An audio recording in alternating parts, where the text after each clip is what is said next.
Leaving school for the real world is exciting and terrifying.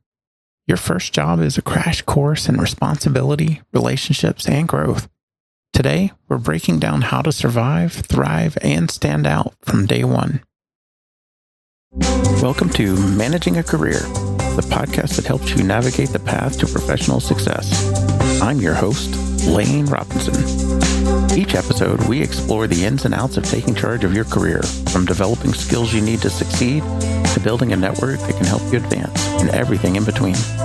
Whether you're just starting out or a seasoned professional, I've got you covered.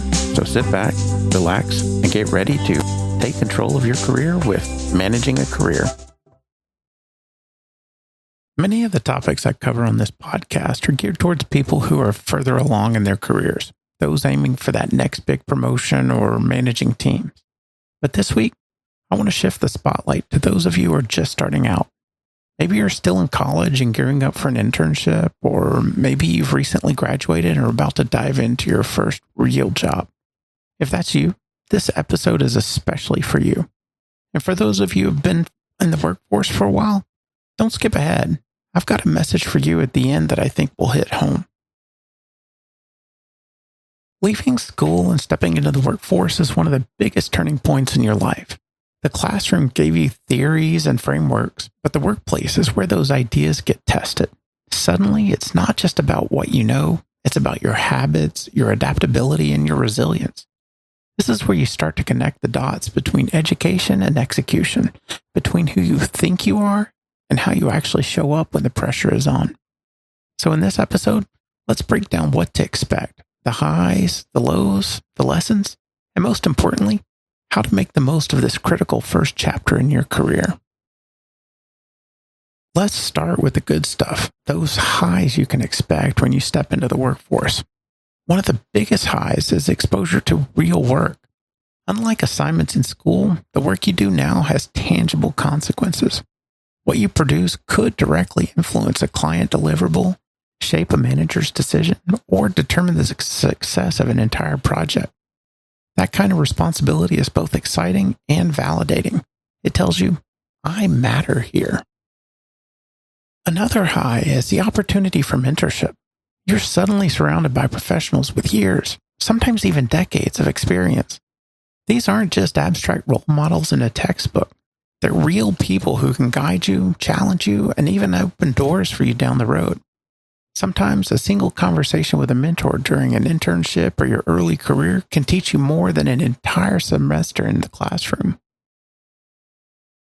And then there's the acceleration of your skills. In just a few weeks or months, you'll start to absorb lessons about professional expectations, communication norms, and problem solving under pressure.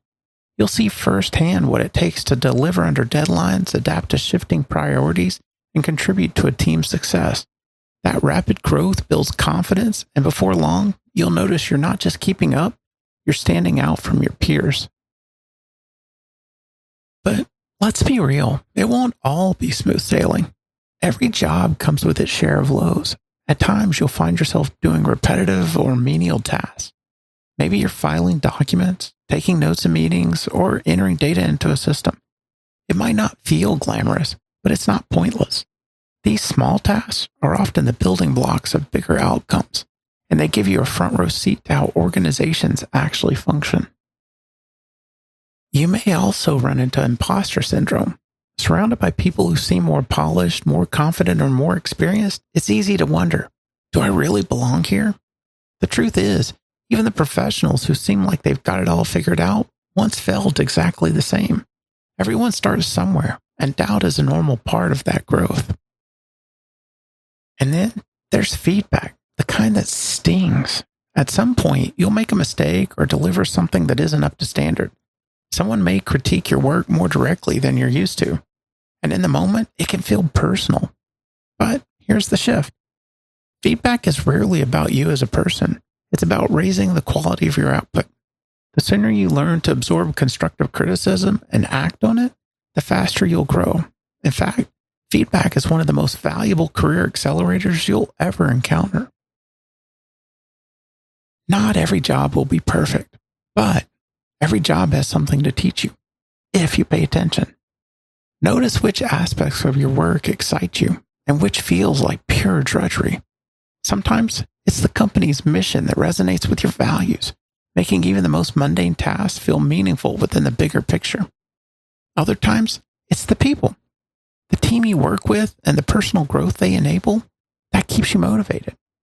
And sometimes, it's simply the tasks themselves, which offer opportunities to develop skills that will serve you later.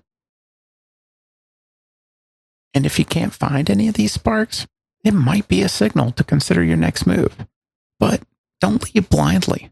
Research your next opportunity carefully to make sure you're not just simply swapping one set of frustrations for another. Thoughtful reflection on what drives you now will help you make smarter choices for your career tomorrow.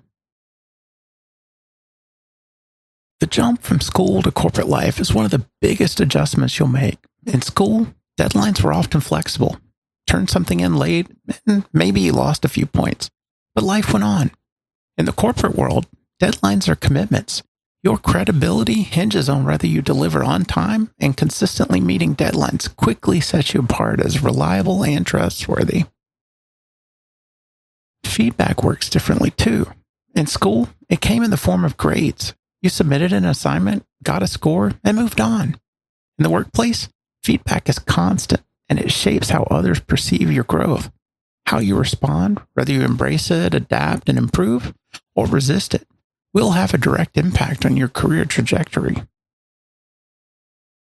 Performance in education was mostly individual. You studied, wrote papers, took exams. It was largely about what you could accomplish on your own.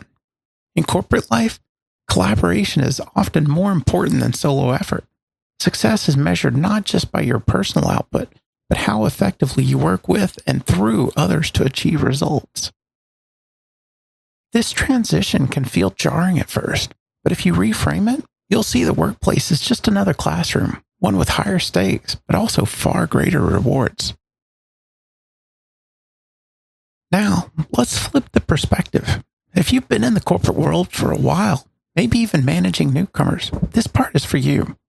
Think back to your first days on the job. Do you remember how uncertain you felt? How small tasks seemed massive? How feedback, good or bad, stuck with you? Those memories aren't just nostalgia. They're tools. They remind you what it's like to be new, and they can help you both improve your current performance and support those just starting out. Reignite your beginner's mind.